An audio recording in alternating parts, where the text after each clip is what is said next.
When I was young, my family lived overseas. I lived in Indonesia for a few years. And my mother, she didn't have the money to send me where all the American kids went to school. But she thought it was important for me to keep up with an American education. So she decided to teach me extra lessons herself, Monday through Friday. But because she had to go to work, the only time she could do it was at 4:30 in the morning. But whenever I'd complain, my mother would just give me one of those looks and she'd say, "This is no picnic for me either, Buster." So I know that some of you are still adjusting to being back at school, but I'm here today because I have something important to discuss with you. My father left my family when I was 2 years old, and I was raised by a single mom who had to work and who struggled at times to pay the bills and wasn't always able to give us the things that other kids had. There were times when I missed having a father in my life.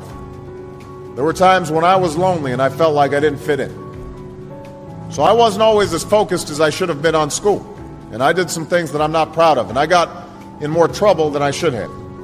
And my life could have easily taken a turn for the worse. But I was lucky. I got a lot of second chances. And I had the opportunity to go to college and law school and follow my dreams. My wife, our First Lady, Michelle Obama, she has a similar story. Neither of her parents had gone to college, and they didn't have a lot of money. But they worked hard, and she worked hard so that she could go to the best schools in this country. Some of you might not have those advantages. Maybe you don't have adults in your life who give you the support that you need. Maybe someone in your family has lost their job, and there's not enough money to go around. Maybe you live in a neighborhood where you don't feel safe, or have friends who are pressuring you to do things you know aren't right.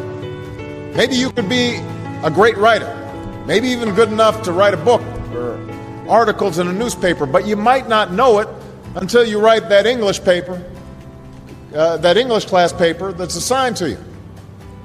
Maybe you could be an innovator or an inventor, maybe even good enough to come up with the next iPhone or the new medicine or vaccine, but you might not know it until you do your project for your science class.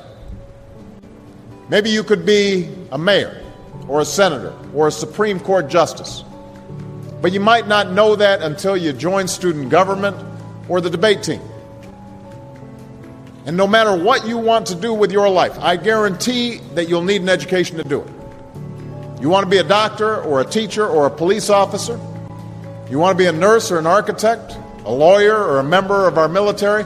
You're going to need a good education for every single one of those careers. You cannot drop out of school and just drop into a good job.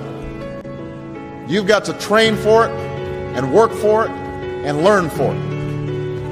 And this isn't just important for your own life and your own future.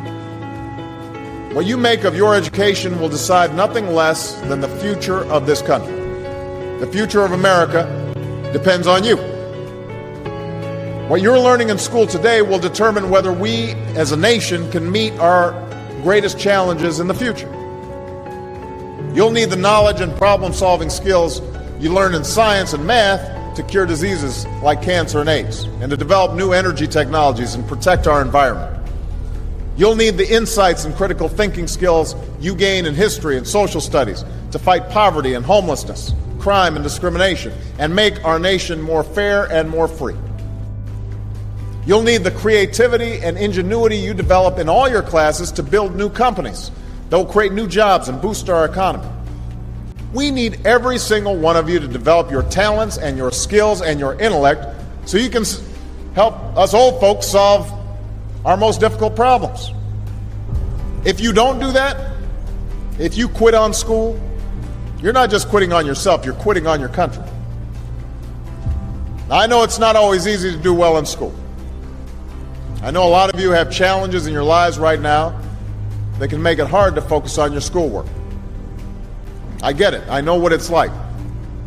But at the end of the day, the circumstances of your life, what you look like, where you come from, how much money you have, what you've got going on at home, none of that is an excuse